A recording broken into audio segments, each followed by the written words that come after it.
Selama di kedokteran, pastinya kita bakal sering ya brosis baca buku.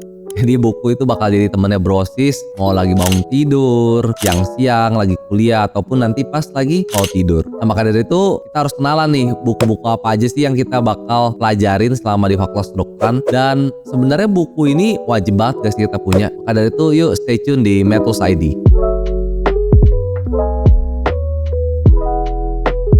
Ya brosis, kembali lagi di Metals ID. Jadi di sini kita bakal ngebahas 5 buku yang wajib banget brosis punya selama di fakultas kedokteran. Tapi disclaimer dulu, memang kita selama di kedokteran kan sistemnya blok. Jadi kita bakal dikasih nih buku blok ataupun soft copy blok terkait dari fakultas kedokteran. Dimana itu merupakan rangkuman-rangkuman presentasi dari dosen-dosen kita. Nah tentunya dari setiap rangkuman itu gak detail banget nih yang sesuai dengan teori. Maka dari itu biasanya kita perlu nih tambah lagi buku-buku textbook untuk melengkapi ilmu kita nih yang pas kita lagi belajar. Nah tapi memang di sistem blok ini belum tentu kita bakal bisa ya baca seluruh buku kedokteran karena memang itu sangat banyak banget. Nah nanti tipsnya untuk brosis yang ingin beli buku, coba tanya-tanya dulu senior di kampusnya, buku-buku yang mana nih yang bakal sering jadi bahan ajar si dosen tersebut. Ada juga dosen yang di PowerPoint-nya bilang, oke kamu juga jangan lupa ya belajar di buku ini gitu.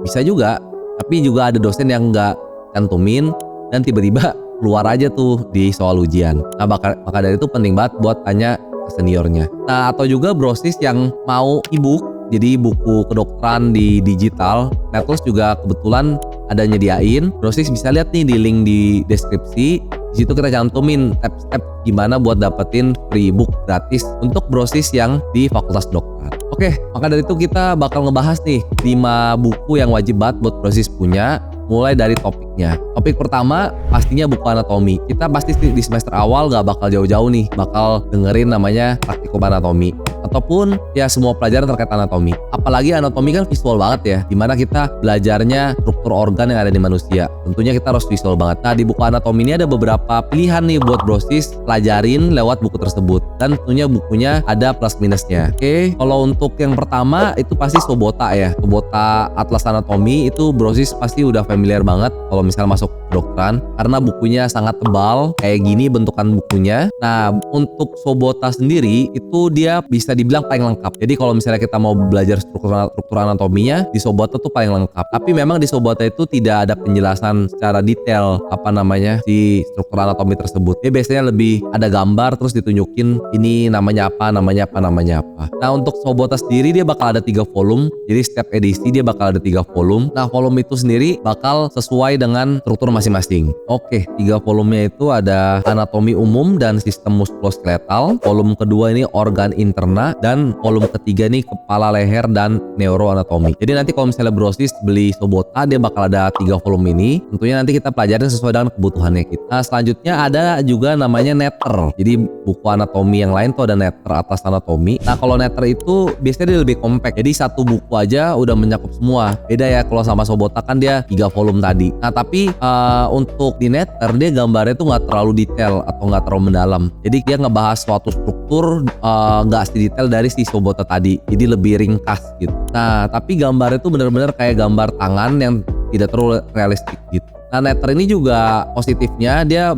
buat kita yang mau overview aja dia biasanya lebih bagus karena lebih simple lah di Netter itu, tidak semuanya ada. Nah tapi kalau misalnya brosis memang mau mencari buku anatomi yang lebih mendalam itu memang lebih cocok buku Sobota gitu. Selanjutnya yang kedua itu adalah buku fisiologi. Jadi kalau misalnya kita udah belajar anatomi nih petanya, kita perlu belajar fisiologinya, gimana cara kerja suatu organ dan hubungan dari masing-masing organ tersebut. Maka dari itu buku fisiologi memang butuh banget kita punya untuk sebagai dasar kita menjadi dokter nanti. Kita ambil contoh, misalnya kita udah belajar anatomi jantung, nanti di fisiologi kita bakal pelajarin gimana mekanisme si jantung itu memompa mulai dari dapat darah, suplai darah sampai dicuci di paru-paru, lalu didistribusikan lagi nih darahnya ke seluruh tubuh. Nah kalau untuk buku fisiologi sendiri yang paling terkenal itu adalah buku Sherwood. Jadi di Sherwood yang paling baru sekarang itu Fisiologi Anatomi dari Sel ke Sistem edisi 8. Di Sherwood ini menurut saya sih udah sangat lengkap ya terkait fisiologi manusia. Jadi cukup kalau misalnya Brosis mau belajar di Sherwood, atau mungkin pilihan keduanya ada namanya Gutton and Hall. Jadi buku ajar fisiologi kedokteran edisi 13. Ya, bisa dipilih, bisa juga ditanya ke seniornya kira-kira perlunya tuh buku yang mana ya. Tapi kalau saya pribadi lebih prefer ke Sherwood karena memang dia lebih sering dipakai di kalangan mahasiswa kedokteran. Nah, selanjutnya yang ketiga buku biokimia. Tentunya ini pelajaran yang sangat rumit ya kayaknya ya biokimia ini, karena detail banget ke biokimia dari setiap organ tubuh manusia. Jadi detail banget biokimia ini dari setiap aktivitas di tubuh manusia. Nah, untuk biokimia sendiri ini perlu banget tanya ke senior-senior apakah memang perlu dibeli atau enggak. Nah, kalau misalnya perlu, ada beberapa nih buku biokimia yang sering banget mahasiswa pesan ya, yaitu Biokimia Harper atau yang kedua itu ada Biokimia Kedokteran Dasar by Dawn B. Mark PhD. Oh iya, bro sih bisa lihat ya di gambar di atas biar nanti nggak salah pesan untuk Harper sama biokimia dasarnya. Nanti tinggal lihat brosis tinggal pakai buku yang mana. Nah, selanjutnya parasitologi. Jadi kalau misalnya di parasitologi itu kita bakal belajar tentang parasit yang biasanya bermutasi ataupun yang berkembang di tubuh manusia dan membuat penyakit. Nah, buku parasitologi ini juga memang perlu dibeli ya,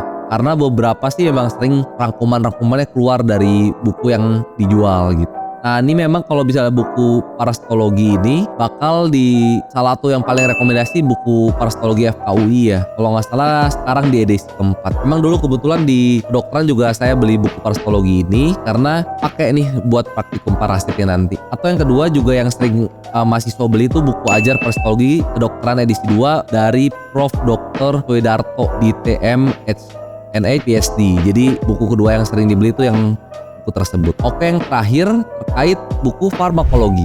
Jadi buku tentang obat-obatan. Nah, kalau misalnya buku ini perlu dibeli karena buku obat-obatan ini juga bakal berguna nanti pas itu udah jadi dokter. Karena kita bakal lihat lagi kan terkait obatnya, golongan obat, dosis, cara pemberian dan lain-lain. Nah, jadi penting banget buku farmakologi ini agar kita dapat nih rangkuman atau gambaran secara besar terkait farmakologi di kedokteran. Nah, untuk farmakologi sendiri, untuk mahasiswa beberapa buku farmakologi yang memang brosis harus punya nih, karena buku tersebut selain berguna nanti buat preklinik, jadi kita benar-benar tahu nih treatment secara detail terkait suatu diagnosis. Buku itu juga bakal berguna nanti dipakai nanti saat kita jadi dokter. Nah, ada beberapa buku. Saran yang pertama tuh namanya DOI, bukunya DOI. Kepanjangan si DOI, apa tadi panjangannya? Oh iya, Data Obat di Indonesia.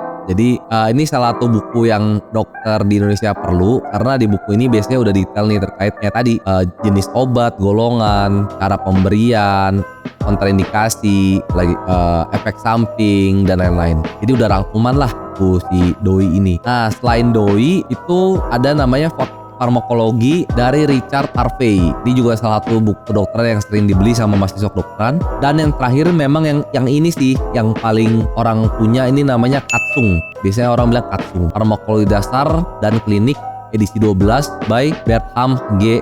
Katsung. Jadi brosis bisa lihat sesuai dengan kebutuhan. Memang nanti pertanyaan-pertanyaan farmakologi misalnya sangat mendalam dan kita harus baca textbook, ya monggo dipesan textbooknya sesuai dengan rekomendasi yang ada tadi. Oke brosis, tadi itu merupakan 5 rekomendasi buku yang brosis punya. Sebenarnya kita rangkumin dari ini sih, dari topiknya. Jadi ada buku buat anatomi, fisiologi, biokimia, parasitologi sama farmakologi. Tentunya ada juga buku kedokteran di luar ini yang brosis direkomendasiin punya, nanti sesuai dengan rekomendasi dari senior. Buku-buku mana sih yang sering keluar dari dosen yang ngajar. Kalau dulu ada juga kayak misalnya buku THT FKUI itu juga dibeli, atau buku mata yang warna hijau itu juga dibeli. Nanti tanyalah coba ke seniornya. Ini intinya cuman gambaran besarnya. Oke brosis, kalau misalnya brosis punya rekomendasi buku kedokteran yang lain, dan kayaknya di fakultas kedokteran brosis tuh wajib banget punya buku ini nih, kok Medi nggak bahas? Boleh banget ya chat di kolom komentar buat teman-teman kedokteran yang lain bisa tahu nih, oh ternyata buku itu penting buat dibeli. Oke brosis, kalau misalnya brosis merasa video ini bermanfaat, jangan lupa untuk like, comment, and subscribe agar channel Metus ID terus berkembang dan memberikan informasi terkait kedokteran di Indonesia. Semoga video ini bermanfaat dan sampai ketemu di video berikutnya brosis. Prepare redact.